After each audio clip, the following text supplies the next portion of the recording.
Salut les amis, eh ben, ça fait longtemps que j'ai pas fait de vidéo. Bon, on a été bien occupés avec nos travaux, le nouveau travail, etc. Donc c'est sûr que les vidéos c'était pas trop ma priorité, mais là je voulais vous montrer quand même nos paysages enneigés qui sont quand même assez superbes. Donc on est dans le parc naturel régional du Livradois-Forêt, dans le sud Puy-de-Dôme, à environ 1100 mètres d'altitude. Donc forcément, eh bien, l'hiver on a de la neige quoi. Bon, c'est pas le Québec non plus, mais là on a une cinquantaine de centimètres. Donc c'est assez sympa. Bon après, quand on doit sortir les voitures, bah voilà quoi. Mais c'est tout de suite moins joli, mais bon, on s'en sort, surtout qu'on a fait un bon investissement cette année. Je vais vous montrer ça. Voilà la déneigeuse. Donc c'est une Bulmac, moteur long sein. Donc il n'y a pas de démarrage électrique, on avait hésité. Mais concrètement, on s'en sort très bien comme ça, elle démarre au quart de tour tout le temps. Donc franchement, le démarreur électrique, c'est une option pas forcément nécessaire au final.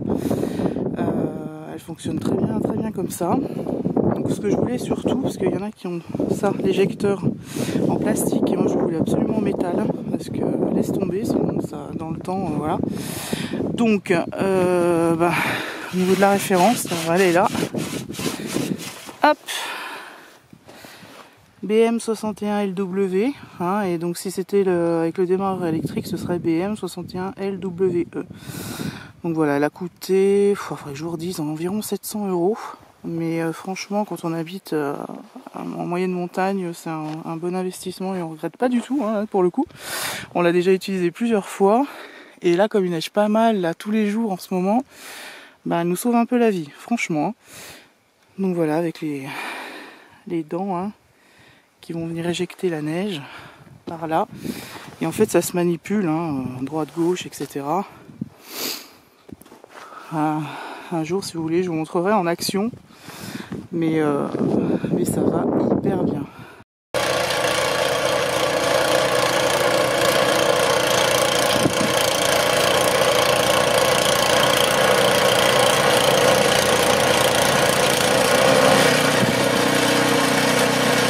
C'est vraiment... alors c'est pas des chenilles, c'est des roues, des pneus. Mais non, elle est super. On a fait un bon investissement, enfin c'est très utile du moins ici. Donc voilà, si ça peut servir pour certains qui habitent comme nous un peu à la montagne, je vous la recommande, vraiment. Donc sinon, au niveau travaux, vous voyez, on voit l'extension qui est faite. On est dedans depuis quelques mois et on est vraiment content. Ça nous fait à peu près une cinquantaine de mètres carrés maintenant. Donc parce qu'on a vécu juste dans le petit chalet, là, la partie foncée, là, pendant 1 an à 2, ça fait même pas 17 mètres carrés. Mais franchement, ça s'est super bien passé. On s'est pas entretué, donc a priori, ça nous supporte. Alors là, il y a un coup de vent, désolé. Voilà. Ah oui, puis un petit stop aussi au niveau des panneaux solaires. Vous voyez, nous on a un talus là, et ils sont en haut du talus. Donc ils sont super bien exposés. Là on dirait qu'il y a des trucs devant, mais en fait non, c'est parce qu'on est en contrebas. Mais voilà, c'est des panneaux qui sont bien dégagés et au sol. Dieu merci, au sol. Bon, ça on y avait pensé, mais pour les déneiger au fur et à mesure, quand c'est sur le toit, bon courage, franchement. Donc là, c'est un truc à penser aussi, quand vous habitez comme ça dans des endroits où il neige quand même de temps en temps. Au sol, c'est très bien les panneaux solaires. Bon, surtout que ça évite de faire des démarches administratives, etc. Puisque c'est moins d'1,80 m de hauteur, donc il n'y a rien de spécial à faire en fait. Il n'y a pas de déclaration en mairie, rien du tout. Donc ça c'était le garage qu'on avait fait tout de suite avant d'emménager sur le terrain pour mettre toutes nos affaires, puisque comme on a habité dans même pas 17 mètres carrés au départ, fallait bien qu'on mette toutes nos affaires quelque part. Donc on a commencé par faire un grand garage et ensuite on a fait l'extension là que vous voyez. Donc on en est vraiment content, il y a vraiment la place pour deux, nickel. On a une entrée avec un clic-clac, et puis après là c'est le séjour avec les 2 fenêtres et la porte-fenêtre là. Et puis là après ce sera, c'est notre chambre en fait. L'ancien chalet c'est que notre chambre, donc voilà, avec un espace salle d'eau. Et voilà, je voulais vous montrer un petit peu bah, du coup ce que ça donnait, hein, puisque je vous en avais parlé dans d'autres vidéos, et puis là comme ça a beaucoup avancé. Donc on est sur un bardage vertical bois, hein, donc avec des couvre-joints. J'ai voulu vertical parce que je trouve qu'au niveau de l'écoulement des eaux, bah, c'est quand même déjà plus naturel et ça évite que ça stagne en fait. Quand c'est horizontal, ça a tendance à stagner un petit peu et ça grise pas toujours très chouette. Voilà, donc bon, après nous on laisse naturel, hein, on n'a rien mis dessus, c'est du douglas. Donc naturellement imputrescible, hein, il n'y a aucun intérêt du tout à mettre des produits chimiques dessus. Juste pour l'esthétique, si on veut garder ça, c'est sûr qu'avec cette couleur là c'est joli, mais voilà, après quand ça devient un petit peu argenté, nous on aime bien, ça nous gêne pas du moins. Donc là, sur le côté du petit chalet, vous voyez qu'on a commencé à enlever l'ancien bardage pour mettre le nouveau, pour que ce soit tout identique en fait. Et la façade où il y a c'est fermé avec les volets, on va refaire aussi, on va faire qu'une porte vitrée au milieu. Certainement, j'ai prévu une double fenêtre quoi, enfin une double porte-fenêtre. Oula, je me prends un peu la neige, voilà, avec le vent. Donc voilà, on va faire ça au printemps bien sûr, hein, parce que là clairement jusqu'au mois de mars ici c'est mort. Donc on verra ça à partir d'avril je pense. Donc ici on a la serre, hein, qui a été vraiment super utile là, l'année dernière. On a eu des super récoltes, notamment les tomates, c'était la folie, c'était la jungle là-dedans.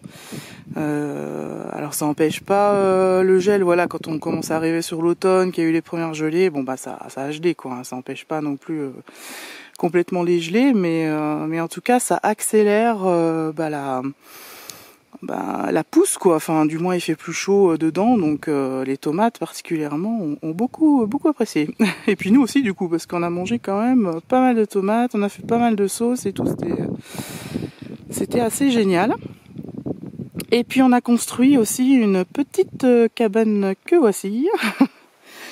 Donc ça c'est une cabane qu'on voulait faire absolument avant cet hiver là. Parce que du coup, c'est pour nos chats. On a 3 chats. Et je voulais absolument qu'ils aient une petite maison pour eux, pour cet hiver, hein, pour être à l'abri, avec les dodos dedans, et puis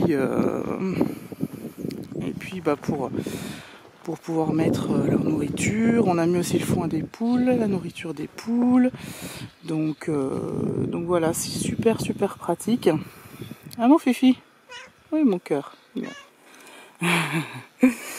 Et du coup ils sont super bien dans cette petite cabane là, elle est trop mignonne, je suis trop contente. Et puis au printemps j'ai déjà fait la fenêtre et la porte en blanc, et en fait je voulais faire vraiment comme en Suède, donc je vais faire la peinture suédoise à la farine en rouge là, le rouge typique qu'on trouve là-bas.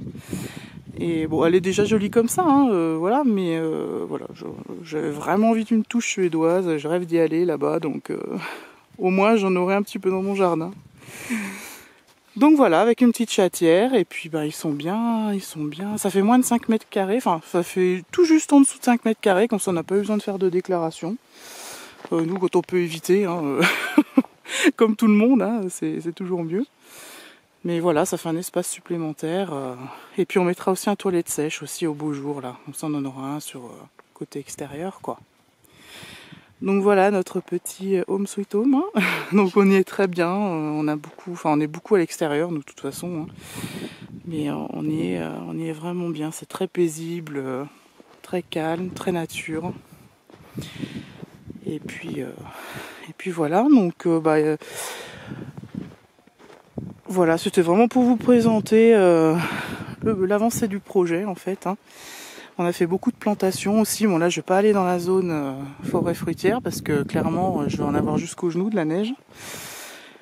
Mais voilà, puis les cocottes, il y a eu des nouvelles cocottes aussi depuis. Ok, ils sont 8 là. 7 poules et un coq. Donc là ils sont beaucoup à l'intérieur, hein. Clairement la neige c'est pas leur kiff. Donc on déblaye un peu qu'ils aient un espace quand même extérieur et tout, mais ouais voilà, elles aiment bien, elles rentrent, elles aiment bien être au chaud à l'intérieur. Et pareil, elles sont très bien dans leur petite cabane là, on est trop contents. Voilà les amis, écoutez, je vous embrasse, je vous quitte avec ces beaux paysages. Et puis je vous dis à une prochaine fois. Salut, gros bisous.